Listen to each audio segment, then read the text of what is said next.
कांग्रेस के दिग्गज नेता रहे अहमद पटेल की आज पुण्यतिथि है। उन्हें हमेशा कांग्रेस को संकट से उबारने वाले नेता के रूप में याद किया जाता है। कोरोना ने कांग्रेस के उसके संकट मोचक को छीन लिया था।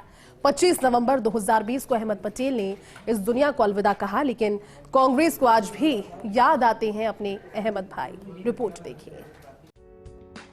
भारत की राजनीति में सबसे पुरानी पार्टी कांग्रेस ने देश को कई दिग्गज नेता दिए हैं। वो नेता जिन्होंने देश की राजनीति में अमिट छाप छोड़ी। ऐसा ही एक नाम था अहमद पटेल। वो अहमद पटेल जो कांग्रेस के अहम रणनीतिकार थे। वो अहमद पटेल जो टीवी स्क्रीन पर कम दिखते, लेकिन गांधी परिवार से उनकी काफी नजदीकियां थीं। बेहद शांत मिजाज और सरल स्वभाव के अहमद पटेल इस दुनिया में नहीं हैं, लेकिन आज भी वो कांग्रेसियों की यादों में हैं। अहमद पटेल भले ही सियासी घराने से आते थे, लेकिन उन्होंने अपने बच्चों को राजनीति से दूर रखा। सोनिया गांधी के राजनीतिक सलाहकार रहे अहमद पटेल की कांग्रेस में पकड़ थी। सिर्फ सोनिया ही नहीं, बल्कि वो इंदिरा गांधी और राजीव गांधी के भी भरोसेमंद थे। यूं कहें कि कांग्रेस के संकट मोचक थे। कांग्रेस सत्ता में रही हो या विपक्ष में, लेकिन अहमद पटेल की भूमिका हमेशा महत्वपूर्ण रही है। कौन थे अहमद पटेल? 21 अगस्त 1949 को गुजरात में जन्म। नगर पालिका चुनाव से सियासी सफर की शुरुआत। 3 बार लोकसभा और 5 बार रहे राज्यसभा सदस्य। 26 साल की उम्र में पहली बार बने थे सांसद। राजीव गांधी के बेहद करीबी थे अहमद पटेल। राजीव ने बनाया था अपना संसदीय सचिव। गुजरात में कांग्रेस के प्रदेश अध्यक्ष भी रहे। अहमद पटेल सुलझे हुए थे, लेकिन विरोधियों को अपनी रणनीति में उलझा देते थे।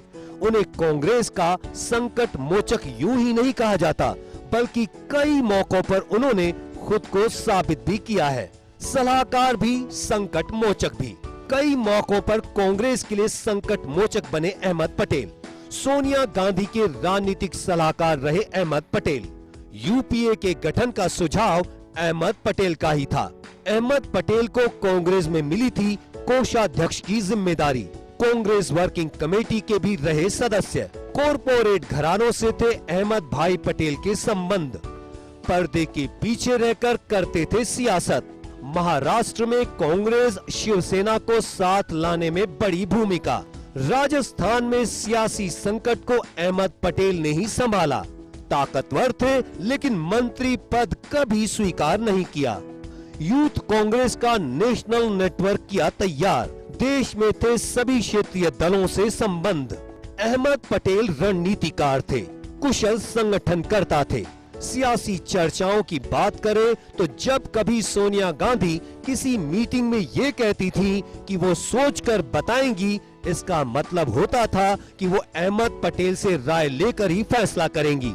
2004 से लेकर 2014 तक हर किसी ने अहमद पटेल की ताकत को देखा है। राजस्थान में जिस दौर में सियासी संकट था, गहलोत और पायलट खेमे में तल्खियां थीं और चर्चाएं थीं कि पायलट की राहें जुदा हो सकती हैं। उस दौर में अहमद पटेल ही थे जिन्होंने इस संकट से कांग्रेस को बचाया। मुश्किल वक्त में वो हमेशा सेनापति रहे। वो ऐसे नेता थे जो कांग्रेस की 3 पीढ़ियों के करीबी रहे। इंदिरा गांधी हो, राजीव गांधी, सोनिया गांधी हो, राहुल गांधी हो, अहमद पटेल की भूमिका सभी के लिए अहम रही। अहमद पटेल अब इस दुनिया में नहीं है, लेकिन कांग्रेस को अपने इस नेता की आज भी बहुत याद आती है। Bureau report, first India news.